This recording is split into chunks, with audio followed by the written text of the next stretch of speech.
നമസ്കാരം. ഗൃഹങ്ങളിൽ പൂജാമുറി പണിയുമ്പോൾ വാസ്തുപ്രകാരം ശ്രദ്ധിക്കേണ്ട ചില കാര്യങ്ങളുണ്ട്. ക്ഷേത്രങ്ങളിൽ പോയി ഈശ്വരനെ പ്രാർത്ഥിക്കുമ്പോൾ അനുഷ്ഠിക്കേണ്ട ചില ചിട്ടകളുണ്ട്. അതുപോലെ തന്നെയാണ് ഗൃഹങ്ങളിൽ പൂജാമുറി പണിയുമ്പോൾ ശ്രദ്ധിക്കേണ്ടത്.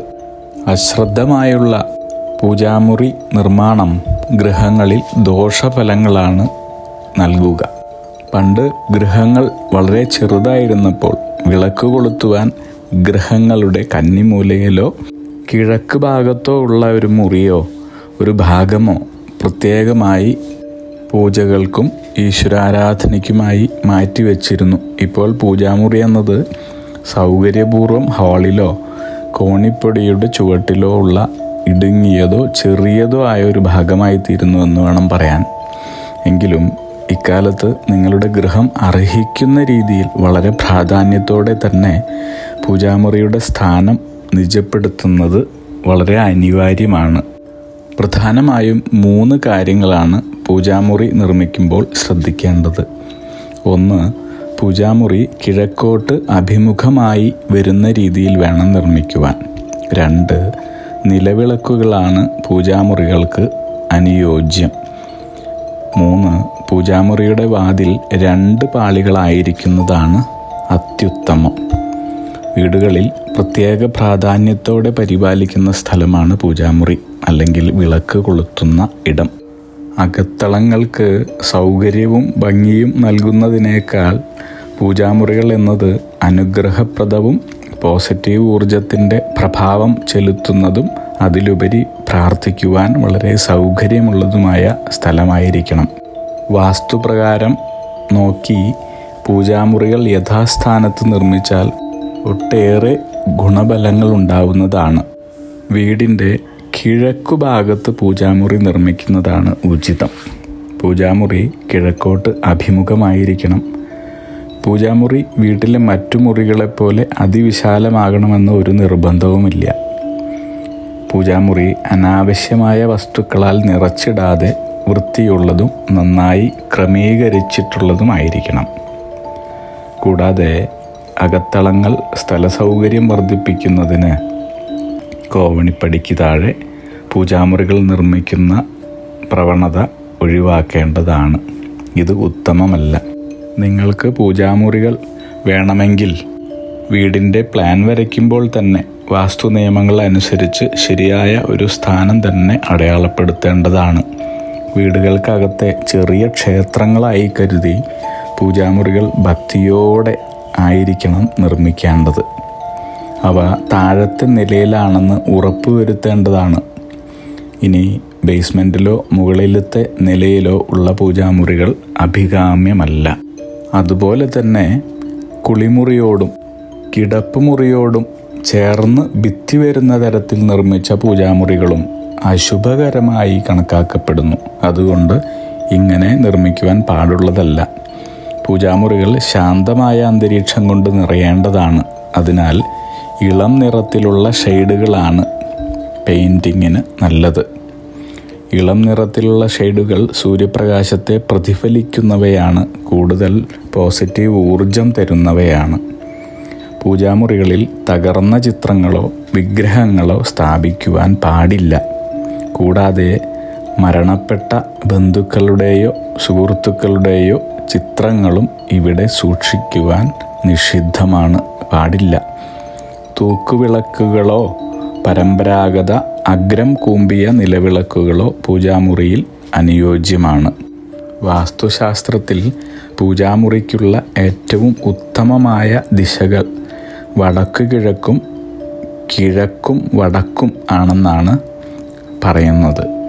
ഇത് കുടുംബാംഗങ്ങൾക്ക് ഭാഗ്യം കൊണ്ടുവരുന്നു. കൃത്യമായി പരിപാലിക്കുവാൻ സാധിക്കില്ലെങ്കിൽ പൂജാമുറികളിൽ കൃഷ്ണശില, സ്വർണം, വെള്ളി, പഞ്ചലോഹ വിഗ്രഹങ്ങൾ, സാളഗ്രാമം, ശ്രീചക്രം എന്നിവ സ്ഥാപിക്കാതിരിക്കുന്നതാവും നല്ലത്. ഇനി പൂജാമുറിയിൽ വിഗ്രഹങ്ങളും ചിത്രങ്ങളും വയ്ക്കുകയാണെങ്കിൽ മുറിയുടെ വടക്ക് കിഴക്ക് ഭാഗത്തായിരിക്കണം അവ സ്ഥാപിക്കേണ്ടത്. മാത്രമല്ല കർപ്പൂര ആരതി, ഹോമകുണ്ഡം എന്നിവ സ്ഥാപിക്കുവാൻ ഉദ്ദേശമുണ്ടെങ്കിൽ ഇവ പൂജാമുറിയുടെ തെക്ക് കിഴക്ക് മൂലയിലാകണം. പൂജാമുറികൾ നിർമ്മിക്കുമ്പോൾ എപ്പോഴും പിരമിഡ് ഷേപ്പ് ആണ് ഏറ്റവും ഉത്തമമായിട്ടുള്ളത്. അല്ലെങ്കിൽ മേൽക്കൂര മാത്രം പിരമിഡ് രൂപത്തിലാക്കാവുന്നതാണ്. പൂജാമുറിയുടെ വാതിൽ 2 പാളികളായിരിക്കണം. അതാണ് അത്യുത്തമം. കൂടാതെ നിങ്ങളുടെ പൂജാമുറിയിൽ താന്ത്രിക വിധിപ്രകാരമുള്ള വിഗ്രഹങ്ങളോ ചക്രങ്ങളോ സ്ഥാപിച്ച് ആരാധിക്കുവാൻ പാടുള്ളതല്ല. ഗൃഹങ്ങളിൽ അത് പാടില്ല. അതിന് പ്രത്യേകമായ ആലയങ്ങൾ, അതായത് ക്ഷേത്രങ്ങൾ പോലെ നിർമ്മിക്കേണ്ടതുണ്ട്. ഇല്ലെങ്കിൽ വളരെയധികം ദോഷഫലങ്ങളാണ് നൽകുക.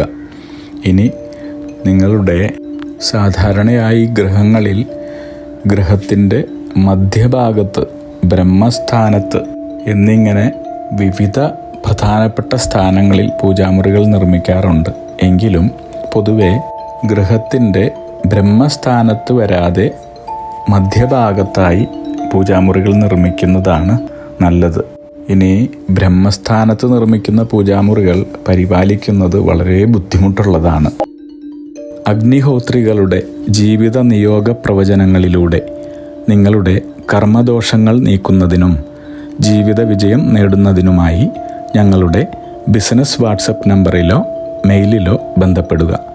പരീക്ഷ, ഇൻ്റർവ്യൂ, ഇഷ്ടജീവിത പങ്കാളി, വിവാഹം, സന്താനഭാഗ്യം, രോഗദുരിതങ്ങളിൽ നിന്നുള്ള മോചനം, ഉദ്യോഗസ്ഥാന ലബ്ധി, ഭൂമി സ്വീകരണം, ഗൃഹനിർമ്മാണം, ഇഷ്ടജനലബ്ധി, ദാമ്പത്യ സൗഖ്യം, ജോലി, ബിസിനസ്, മറ്റു കർമ്മരംഗങ്ങളിലെ അഭിവൃദ്ധി, ആയുരാരോഗ്യ സൗഖ്യം, സർവസമസ്ത സമ്പദ് സമൃദ്ധി തുടങ്ങി എല്ലാ ജീവിത വിജയങ്ങൾക്കും, കൂടാതെ സമ്പൂർണ്ണ ദോഷപരിഹാരങ്ങൾക്കും ഇഷ്ടകാര്യ വിജയങ്ങൾക്കും സർവൈശ്വര്യങ്ങൾക്കുമായി വിവിധ രത്നക്കല്ലുകൾ ധരിക്കുന്നതിനുള്ള ഉപദേശങ്ങൾക്കായും പ്രശ്നപരിഹാരങ്ങൾക്കുമായി നിങ്ങൾക്ക് അഗ്നിഹോത്രി ജീവിത നിയോഗ ആചാര്യന്മാരുടെ ഉപദേശം സ്വീകരിക്കാവുന്നതാണ്.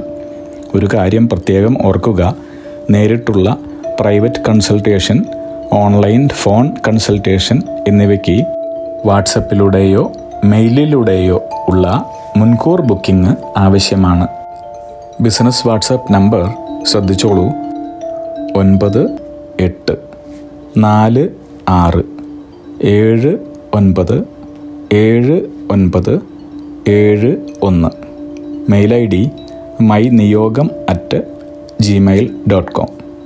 നിങ്ങളുടെ എല്ലാവിധത്തിലുമുള്ള പിതൃ, കർമ്മ, ഗ്രഹ, രാശി, നക്ഷത്ര ദോഷ നിവൃത്തികൾക്കും പരമമായ ജീവിത വിജയത്തിനും അവസാനത്തെ അത്താണി അഗ്നിഹോത്രി ജീവിത നിയോഗ ആചാര്യന്മാർ.